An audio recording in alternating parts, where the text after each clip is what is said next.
Grateful Cursive. Please help me.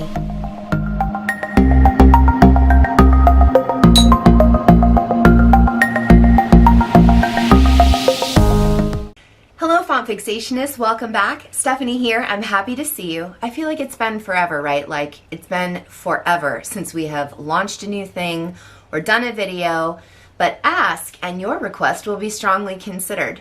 Today's video is on stamping Grateful Cursive. Some of you have been asking for a little bit of help in how to line up some of the letters, and I think this may be the video you've been looking for.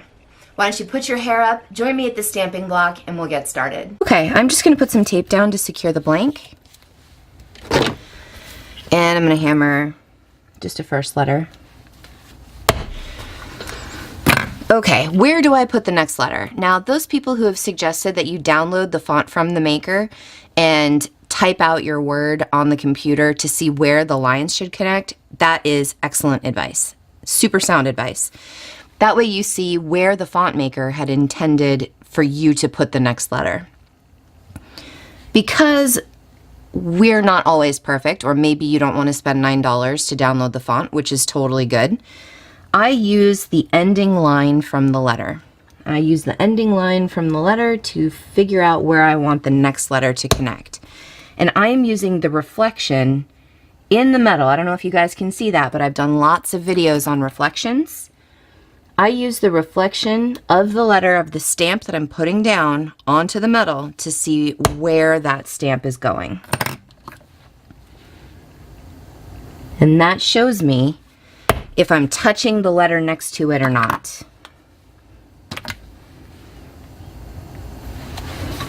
So I'll do it again. The ending letter and the reflection in the metal. Where do I want that stamp to go? And this is aluminum. I'm not using steel right now.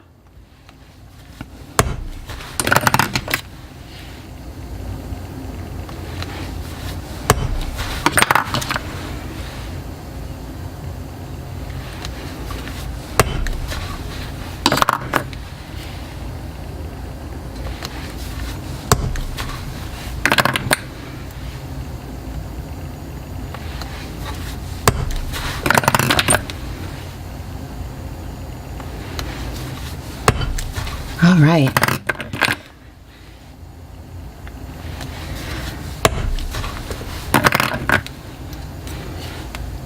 Looking at the ending line, the reflection in the metal.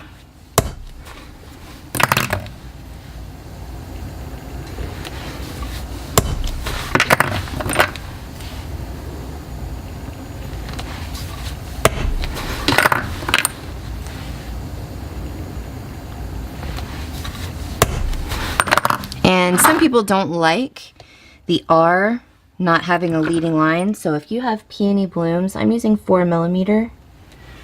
You can just do a quick little tap on one of the swirls from peony blooms to be your leading line on the R.